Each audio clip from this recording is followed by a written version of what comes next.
Hi everyone, welcome to my YouTube channel. I hope you all are doing extremely well.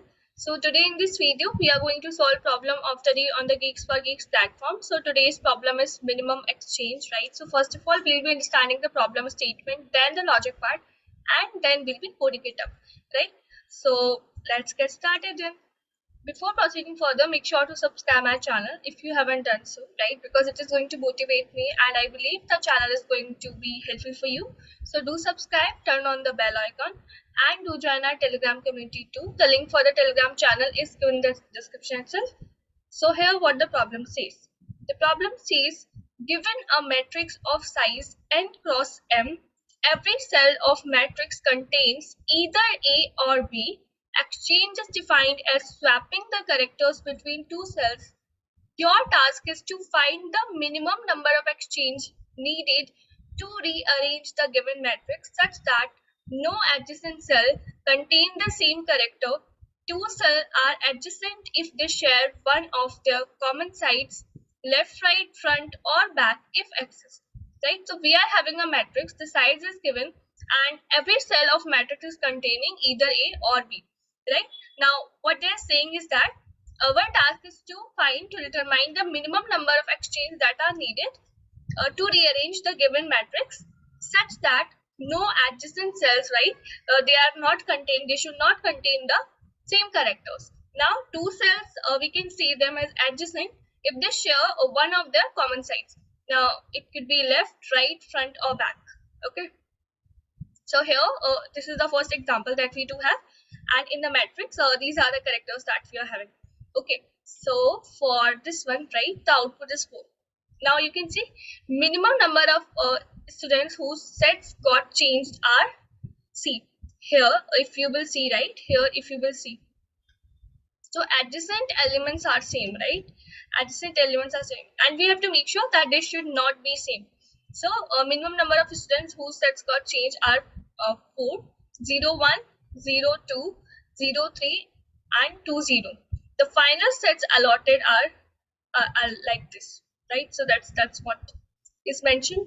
And here if you will see, right, so no two adjacent, a cell contains the same character, right? So no changes needed. Okay, hope you got it. Right? So here let's see, our task is to complete the function minimum exchange, which take matrix as input parameter and return minimum number of exchange needed, expected time complexity is n cross m, and they are expecting constant space, right? Whatever solution we propose, that should take constant space. So just think about it, like how we can solve this particular problem, right? How this could be solved. Okay, so let's understand this. So let's say this is the matrix given to us, right? तो ये हमारे पास matrix दी हुई है. तो जैसा कि इन्होंने mention किया है कि किस तरीके का हम arrangement चाह रहे हैं, right? तो if you will follow that, तो यहाँ पे हमारे दो possibility है, या तो हमें ये sequence मिल जाएगा, right? या फिर हमें ये sequence मिल जाएगा, right? And ये दोनों ही sequence given criteria को satisfy करें कि adjacent जो हमारे elements है वो same ही होने चाहिए. ठीक है, तो one thing to observe है, यहाँ पे आप अगर एक चीज observe करोगे, and what is that? That is कि जैसे कि अगर हम ये वाला पैटर्न लेते हैं, ठीक है, इस तरीके का अरेंजमेंट करते हैं, तो जो हमारा ए बी की वैल्यू है वो क्या है. सो अगर ए देखो, ए है हमारा 0 0 पे, then B is on 0 1, then again A is on 0 2, and B is on 0 3, then here b is on 1 0 and a is on 1 1. So what you can see from here is that a is on the even position, right, even position, right. तो अगर जैसे कि आप i plus जे लेते हो, ठीक है, तो i जे की जो वैल्यू अगर आप कंबाइन करें तो इवन हमारी वैल्यू निकल के आ रही है, ठीक है. जैसे यहाँ पे 0 0 0 2 2 कंबाइन कर रहे हो तो that is divisible, right, by 2. So मतलब even position we can say. And here also 1 1 पे था, ठीक है. एंड अगर आप ये वाला हमारा सीक्वेंस फॉलो करते हो, ठीक है, तो व्हाट यू विल सी कि यहाँ पे बी की जो पोजीशन है दैट इज इवन एंड ए की पोजीशन है जो वो है ऑड, ठीक है. तो हम क्या कर रहे होंगे, हम दोनों सीक्वेंस का ट्राई करेंगे. लेट्स नेम इट एज, इसको नेम दे देते हैं सीक्वेंस 1, ठीक है, and let's name it as sequence 2. ठीक है, तो हमारे पास ये 2 सीक्वेंस है। अच्छा, तो अगर जैसे कि आप, ठीक है, सो आपको ये हमें ठीक है, ये हमें मैट्रिक्स दिया हुआ है, ठीक है, तो अभी हम इसमें क्या कर रहे होंगे, ठीक है, हमें मैट्रिक्स दिया है, तो हम इसमें क्या कर रहे होंगे, हम पहले देखेंगे हमारे पास कैरेक्टर कौन सा है। जैसे हम पहले हमें कैरेक्टर मिला ए, ठीक है, तो हम इसकी पोजीशन देखेंगे। अगर ये ऑड पोजीशन पे है, ठीक है, अगर ये हमारा ऑड पोजीशन पे है एंड हमें इसको सीक्वेंस 1 में बनाना है, तो अगर आप इसको सीक्वेंस 1 में बनाना है एंड ए जो है ऑड पोजीशन में है, तो ऑब्वियसली स्वैपिंग चाहिए रहा होगा ना, अरेंजमेंट करना पड़ेगा ना, तो हम सीक्वेंस की वैल्यू को बढ़ा देंगे। देखो कोड में हमने क्या किया है, ये हमारा mn हो गया, रो कॉलम हो गया, सीक्वेंस 1 सीक्वेंस 2, यहाँ पे हम काउंट बेसिकली ट्रैक कर रहे हैं कि अगर सीक्वेंस 1 में बनाना है, ठीक है, तो उसका काउंट, अगर सीक्वेंस 2 में बनाना है तो उसका काउंट, ठीक है। तो for I int I equal to 0, I less than M, I plus plus, J equal to 0, J less than M, J plus plus.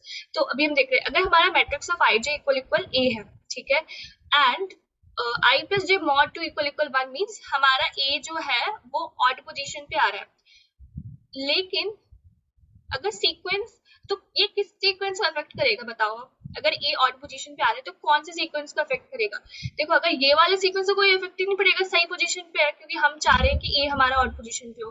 But sequence 1 में हम चाह रहे हैं कि ए हमारा इवन पोजीशन पे हो, तो कौन से सीक्वेंस को अफेक्ट किया? सीक्वेंस 1 को। तो हम क्या करेंगे, सीक्वेंस 1 को हमने प्लस प्लस कर दिया।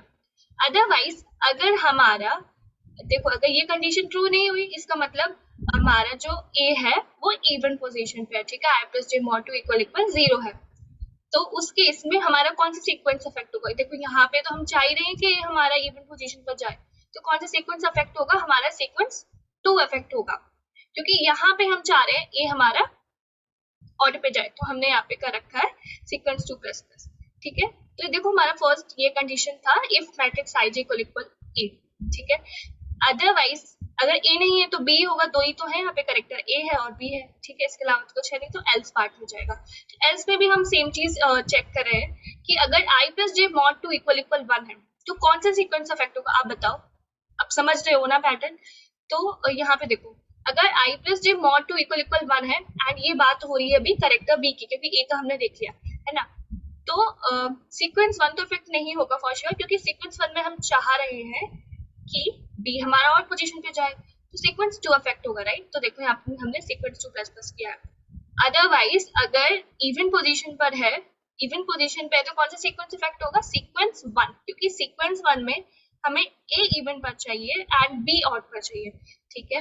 तो हम इस तरीके से ये सीक्वेंस 1 और सीक्वेंस 2 का काउंट रख रहे हैं कि क्या हमें कहाँ पे रीअरेंजमेंट करना रहेगा, एंड हमें क्या करना है, मिनिमम रिटर्न करना है, मिनिमम स्टेप्स हमें रिटर्न करने हैं, राइट। तो हम लास्ट में क्या करें, जो हमारे पास 2 count I sequence 1 and sequence 2 में, उसका हम मिनिमम रिटर्न कर दे रहे हैं, राइट। तो आई होप आपको समझ में आ गया होगा। क्वेश्चन इजी था, थोड़ा सा आई वुड से थोड़ा सा ट्रिकी था, right.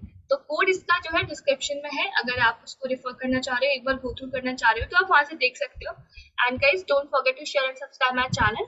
Thank you everyone, bye bye.